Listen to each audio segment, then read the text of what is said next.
sanadadii ugu dambeeyay waxaa soo badanaya fanaaniinta ka baxaya fanka Soomaalida. toddobaadkan waxaa fanka macasalaameeyay fanaankii caanka ah ee Cawaale Aadan Diheeye oo ay dadku u yaqaaneen aabihii fanka casriga ee Soomaalida.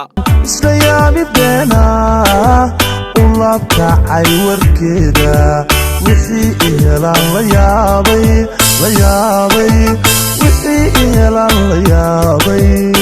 Cawaale Aadan ayaa wareysi uu bixiyay ku shaaciyay inuu fankii ka fadhiistay gabi ahaanba, waxaanu wareysigiisa ku sheegay inuu fankii muddada 20 sano iyo dheeraadka uu ku jiray uu isaga tegay. Wareysiga ayuu ku yidhi sidan: waxaan bilaabay fanka anoo aad u daayar, daahaana jira 13 jir. waxaan iskuulka ka qaadi jiray heesaha Jabaaniiska. waxaan ahaa nin fanka la koray oo fanku wuxuu ahaa hubigayga, laakiin marnaba maskaxdayda kuma jirin inaan fanka sii wado. waxaana ii qorshaysnayd inaan fanka ka baxo anigoo aad u daayar. weliba waxa qorshaha igu jirtay sanada 2021. sidoo kale wareysigiisa waxa uu ku yidhi: waxaan ahay oday, inantayda curad waxa ay dhammaysay dugsiga sare.